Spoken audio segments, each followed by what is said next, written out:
Ya está en el aire Juan Manuel Cao. A fondo. Muy bien, yo creo que vale la pena regresar sobre este tema inédito, al menos para mí, de un acuerdo entre demandantes y demandados bajo el título 3 de la ley Helms-Burton. Hay quien habla de 140 millones de dólares, incluso Nick Gutiérrez dijo que podría llegar hasta 200 millones de dólares en compensación por estar, como dice la ley, traficando en propiedad privada en Cuba. Tenemos a Sergio Coma, especialista en temas cubanos, que tiene mucha información sobre este tema. Hola, Cao, gracias por la invitación. Te agradezco. Primero, explícame un poco, esta es como una fábrica de cemento que hay en Cienfuegos. ¿Qué es esto? Es una fábrica muy grande. Es una instalación, es como un gran mamut, se parece a la central nuclear aquella en dimensiones.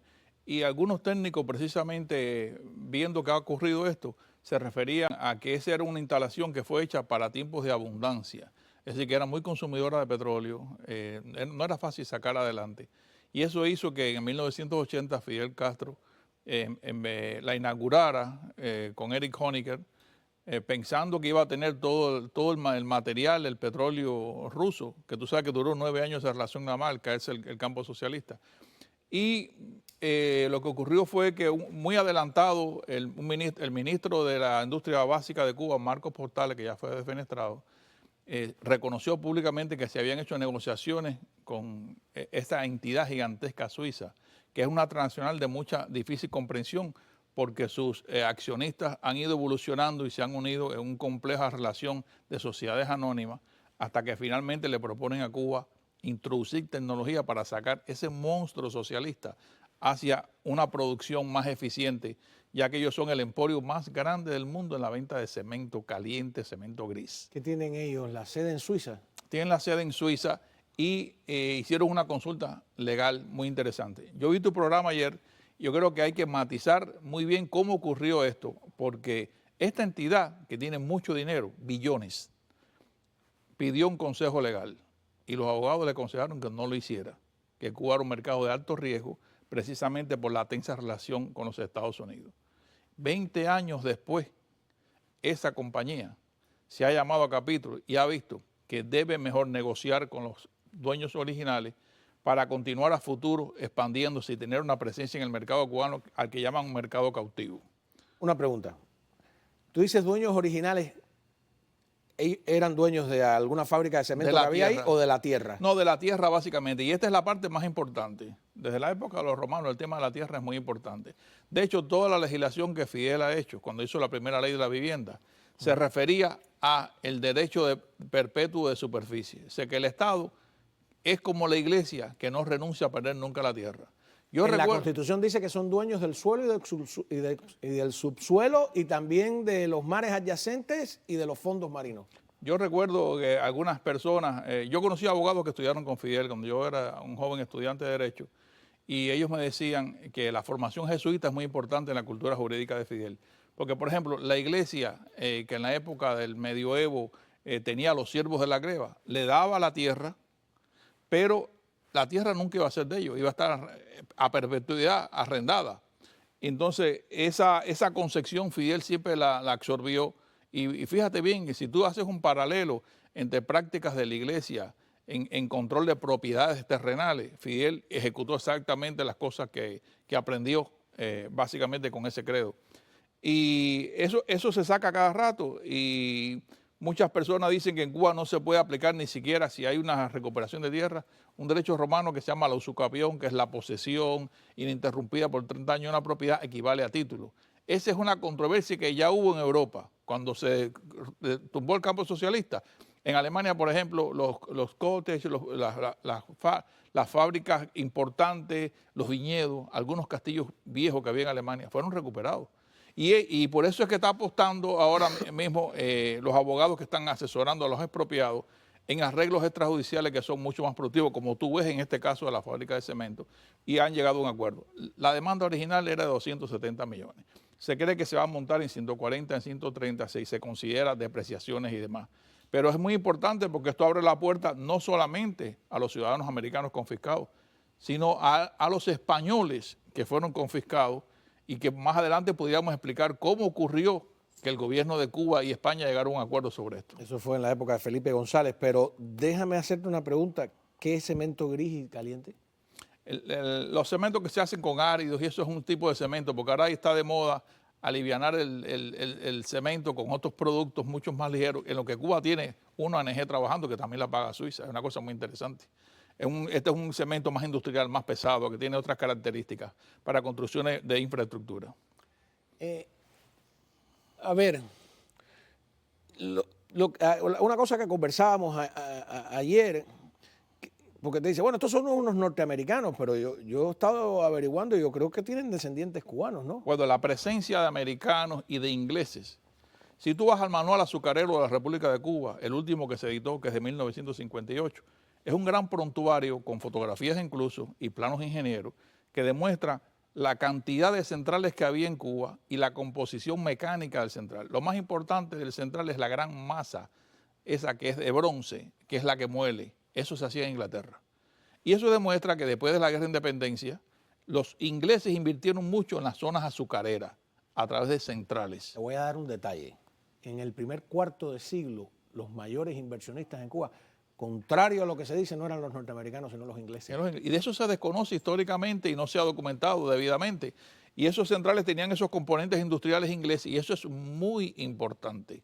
Es tan importante como la presencia de cafeteros.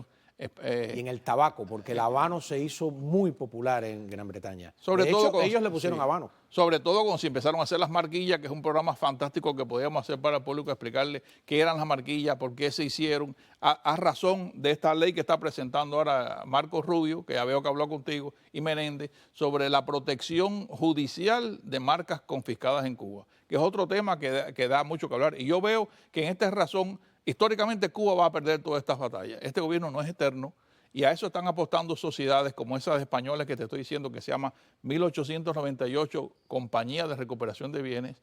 Tiene una oficina en Miami, tiene otra en Barcelona y está viendo esta puerta que se acaba de abrir ahora con la Halliburton. Eso que explicó Nick Gutiérrez ayer aquí, ese acuerdo extrajudicial es tan importante como una sentencia de tribunal. Sí. Ahora, disculpa que me vaya con una anécdota. Hay una casa de subastas de libros antiguos en Palm Beach, en la calle esa elegantísima, que de repente veo que están subastando un cabo de tabaco de Winston Churchill. Entonces tienen la foto de cuando Churchill ya lo suelta y el amanuense se queda con el cabo de tabaco y lo subastan. Y digo yo, déjame ver la marca. H. Human. Era un H. Human lo que estaba. Valía $200,000, por cierto. Sí, Churchill, ya que estamos en el tema histórico, Churchill se aficionó mucho al tabaco cubano. ¿En Cuba? Cuando fue de reportero de guerra a cubrir la guerra de independencia en el 1800 y tanto. Ya venía de la guerra anglo-boer de Sudáfrica, tenía experiencia y le gustó mucho el tabaco. De hecho, se encargó el tabaco y se hace el Punch Churchill, que es un tabaco con la punta que tiene una litografía específica. Y todo eso, además de la anécdota, tiene la importancia de por qué los británicos invertían de esa manera en Cuba. Esa guerra de 1898 es la primera guerra filmada de la historia, ¿no? Y tuvo muchos reporteros, fue muy reportada. Sí. Que nosotros le llamamos la guerra hispano-cubano-americana y aquí solo le llaman la guerra hispanoamericana. Pero tú me hablabas de que los españoles también van a poder reclamar y eso sí me tiene totalmente intrigado. Vamos a ir a una pausa y cuando regresemos, pues yo quisiera que me respondieras cómo un español se puede colar en esta ecuación que parece hecha para los norteamericanos. Ya volvemos. Muy bien, continuamos hablando con Sergio Comas, que tiene muchísima información sobre este tema inédito de que la ley Helms-Burton, su capítulo 3, ha surtido efecto, ha obligado a una multinacional a ponerse de acuerdo con los reclamantes, ni siquiera de una propiedad física, sino simplemente de la tierra. Y a lo mejor usted, no sabe, revise sus papeles familiares, puede hacer alguna reclamación. De todas maneras, tengo entendido que para evitar reclamaciones frívolas hay un proceso con el gobierno norteamericano, ¿no? Sí, pero básicamente lo que te quiero yo explicar es que el hecho simbólico de que la ley Halliburton haya abierto esta puerta a una negociación extrajudicial hace que otras personas que ya creían terminado el tema de la relación Cuba-España en cuanto a indemnizaciones, algo que ocurrió y que mucho público cubano no sabe que eso ocurrió. De hecho, cuando estaba el presidente Suárez, Adolfo Suárez, envió a su ejecutivo que Es el primer presidente de la transición española, ¿no? Tras la Felipe muerte de Felipe González, que llegó a hacer una buena relación con Fidel Castro y produjeron un protocolo de indemnización entre los dos estados. Fíjate, entre el Estado español y el Estado cubano se hizo un protocolo que se firmó en 1986 y se llegó al acuerdo de pagar unos 32 millones de euros en compensación, que se cree que es la tercera parte aproximadamente de lo que realmente se debe. Cuando eso ocurrió, Cuba... nada más las bodegas quitadas a los españoles valen 3 veces más. Era un negocio gigantesco que había en Cuba. Claro. Donde quiera los españoles tenían bodegas. Y de hecho, ese acuerdo parece que, dice, bueno, ¿cómo Fidel pagó 32 millones de euros a España? No. El acuerdo decía que la tercera parte de esa cantidad se iba a pagar en efectivo. El resto se iba a pagar en especies como tabaco y camarones y níquel.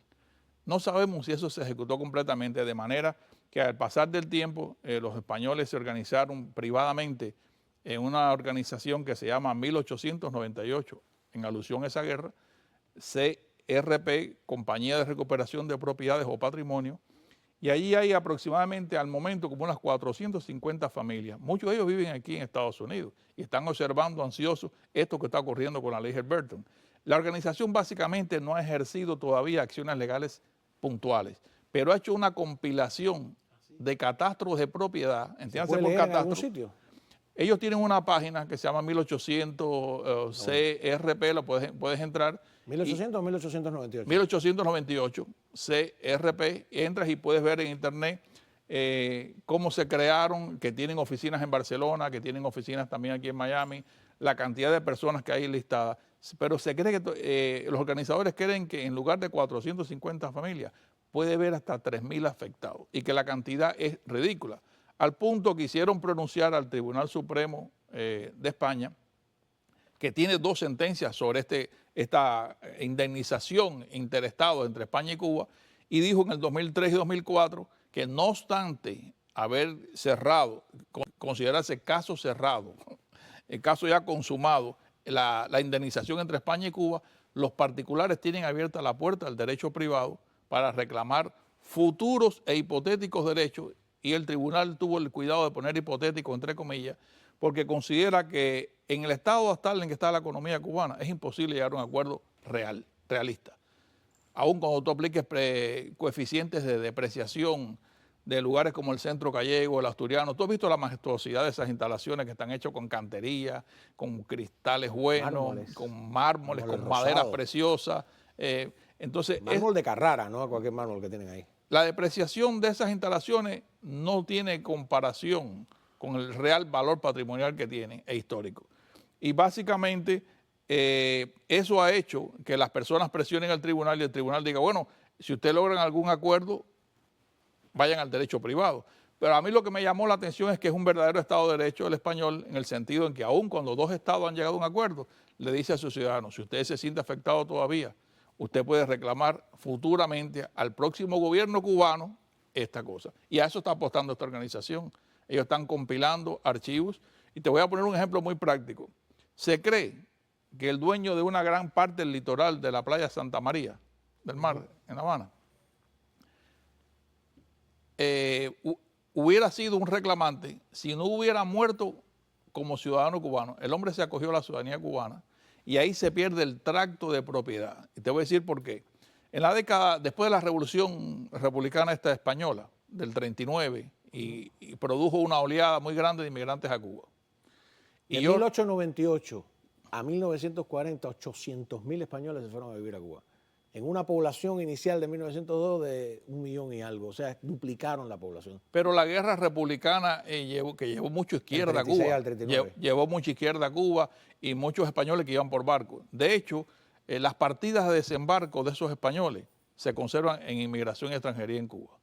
Y te lo digo con propiedad porque como abogado pude tramitar la solicitud, que era muy pocas veces la daban, que se llamaba certificación negativa de ciudadanía. Es decir, que el español no había renunciado a su ciudadanía. Y lo que ocurría era que el Partido Socialista Cubano y los movimientos sindicales impedían que se contrataran extranjeros por encima de cubanos. Y ellos se cambiaban el apellido. Si yo fuera abogado defensor de esos españoles, diría que fueron víctimas de una discriminación, porque la ley del 50% tan elogiada por la izquierda del gobierno de los 100 días de Ramón Grau San Martín y el compañero Guiteras, es una ley discriminatoria que obligaba a los españoles que tenían la bodega a emplear a Tres Patines, para que Tres Patines le hiciera trampa todo el tiempo, ¿no? O sea, obligaba a que el 50% de los empleados fueran naturales cubanos. Es como que ahora aquí a todos los que tienen un negocio en Miami, que tienen a su mamá, a sus negocios familiares o a este canal, le obligaran por ley a que el 50% tienen que ser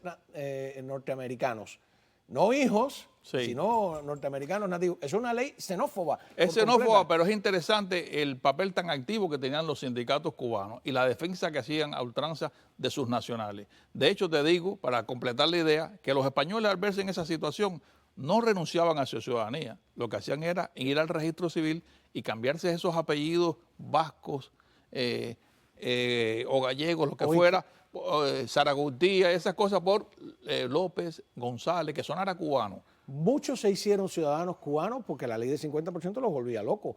Y muchos, incluso yo creo que, como en Panamá, que yo viví allí, lo vi, fraudulentamente nacieron, después aparecían nacidos en Guanabacoa o nacidos en Holguín, así hacían los chinos, ¿no? Este tema nos lleva a una cosa que no se ha resuelto históricamente en Cuba, porque la gente cree que Fidel Castro es el inventor del tema que en Cuba no admite la doble ciudadanía, pero no ha tenido nunca un reglamento para la renuncia de la ciudadanía.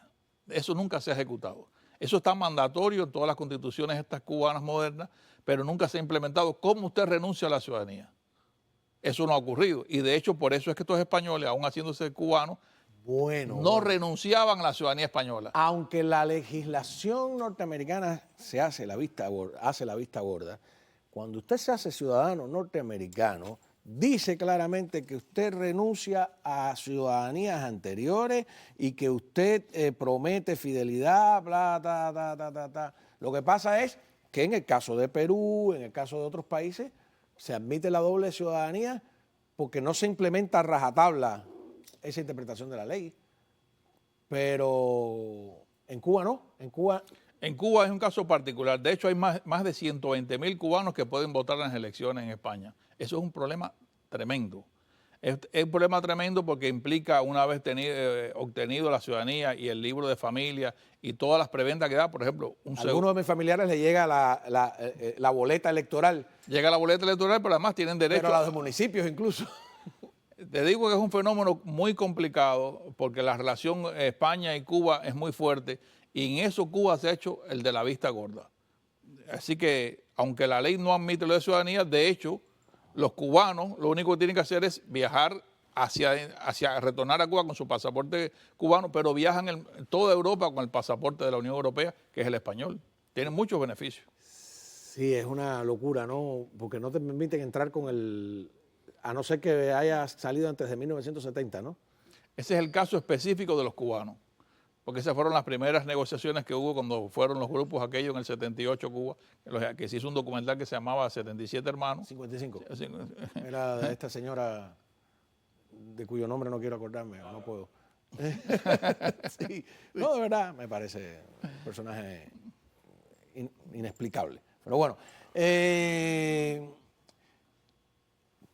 decía Nick Gutiérrez que no crea un precedente jurídico porque no se llegó a los tribunales, sino que hubo un acuerdo previo. ¿Qué crees de eso? Bueno, él como abogado sabe que un acuerdo extrajudicial es tan importante como una sentencia, si resuelve de fondo el caso. Y aquí lo está resolviendo, porque todavía esa cantidad no se ha publicado. Acuérdate que es un acuerdo privado. No hay ninguna manera de saber a qué punto puedan llegar ellos, cuánto van a recibir realmente. Y te digo que se basa básicamente en índices de depreciación y demás, aunque la tierra nunca deprecia. Y lo que han hecho es construir una mole gigantesca sobre un terreno donde antes hubo un central. Es decir, que hay no solamente un valor patrimonial, sino físico. ¿Y el dueño de ese central no puede también reclamar? ¿O son ellos mismos? Eso lo demolieron, hicieron allí esa instalación. Pero lo que te decía es que para que nadie haga ahora una demanda frívola, tienes que tener una certificación del gobierno norteamericano. De hecho, por eso hay 5.000 y tantos familias certificadas. Ahora, fuera de la certificación hay más personas. Las personas que, Juan Manuel, que lograron ser certificadas, demostraron no solamente titularidad, sino ciudadanía. Esos son los que eran Tienes que ser ciudadano norteamericano. pero había muchos cubanos que vinieron en la primera oleada que están en lista para ser indemnizados y lo pretenden hacer. El reclamante del aeropuerto, yo no sabía que el aeropuerto era privado. Aquí hay un reclamante con todos sus papeles que me llama manda mensajes todo el tiempo. Yo lo entrevisté varias veces. Pero lo que sigo sin entender es, para que los españoles puedan reclamar este grupo que me has dicho de 1898 CRP en la página de internet, no lo pueden hacer a través de la legislación. No lo pueden hacer, y esta gente sí está esperando que un futuro gobierno cubano se siente con ellos y reconozca esas titularidades. Por eso te digo que tiene un valor compilatorio. Esa es la compañía 1898 CRP, y ellos básicamente han Pero hecho... ¿quién lo pueden hacer como una demanda civil al margen del gobierno español? Al margen del gobierno español. Lo que ellos pretenden es hacer lo que se hizo en Europa, esperar que haya un cambio de gobierno, porque esos descendientes no van a renunciar al valor patrimonial de tierras tan importantes en el litoral. Y aquí no se podría hacer lo mismo que personas que no están certificadas que no son norteamericanos, por ejemplo. ¿Qué pasa con los reclamantes cubanos? Bueno, aquí hay una corriente como que underground de algunos abogados cubanos que trabajaron en el catastro de la propiedad en Cuba, y por eso salió la ley. Eso es una cosa que comprende la ley 82 cubana de la soberanía nacional. Castiga cualquier información que se dé hacia el exterior que ellos digan que afectan la seguridad nacional. Y ahí comprenden algo que hacían algunos abogados para buscarse la vida, que era sacar del catastro de la propiedad certificaciones de propiedades y enviarse a las personas que viven cubanos en Miami, y ellos lo tienen en sus manos. O sea, eso es titularidad. Es como lo que pasó con el Museo Napoleónico, que ocuparon la casa de Oreste Ferrara. Sí, ocuparon el Museo Napoleónico, pero no los títulos que certificaban todos los objetos que estaban allí. Es como no tener nada. Bueno, porque los objetos la casa era de Oreste Ferrara, el italiano famoso que fue Mambí, cuya biografía es una cosa fenomenal porque va desde los mambises hasta el comunismo, pero la colección era de Julio Lobo, que es otro magnate azucarero que no tiene nada que ver con Oreste Ferrara. O sea que las dos cosas, ahí tú tienes razón, ¿no? Yo vi un juicio en Alemania, caído el muro de Berlín, sobre una propiedad que había cerca de Alexanderplatz, ahí por la gran avenida donde están con los edificios esos medios de microbrigada, donde había 4 reclamantes. El dueño original, judío, el nazi que se la habían entregado cuando se la confiscaron a los judíos, el que lo había vivido durante 30 años durante el régimen comunista, pero se había logrado asilar hacía 3 o 4 años, y el que estaba ocupando la propiedad. 4 personas. Eso era una... Esas son las maravillas del derecho, porque, por ejemplo, está el titular original, está la persona que es una práctica internacional, que sin ejercer fuerza en la cosa entró y la recibió de buena fe. Es decir, que no engañó, que él no hizo nada ilícito. La ilicitud está en el gobierno que confiscó la propiedad y se la entregó a la persona. Y está el que la vive, por eso yo hablaba del concepto romano de usucapion, que es la posesión ininterrumpida de una propiedad por 30 años, equivale a título. Es una discusión porque la persona esa ya ha creado familia, ha vivido allí de buena fe, no ha hecho nada violento. Y yo no creo que por esa razón el título original quede invalidado. Y eso es lo que va a ocurrir con estas demandas, como esta de 1898. Interesante, es muy interesante el tema. Tienes que regresar. Yo creo que es importante porque hoy son los que están afuera los que reclaman, pero el grueso de los reclamantes están en Cuba. Y lo que hicieron los alemanes y otros países del bloque que cuando se desintegró la Unión Soviética fue que devolvieron propiedades bajo las comerciales, bajo la condición de que la pusieran a funcionar. Así que nada, regresamos enseguida. Va a estar aquí con nosotros Alejandro Ríos hablando del tema de la persecución a los judíos. Hay 2 películas interesantísimas que tienen también que ver con Cuba, ya verán.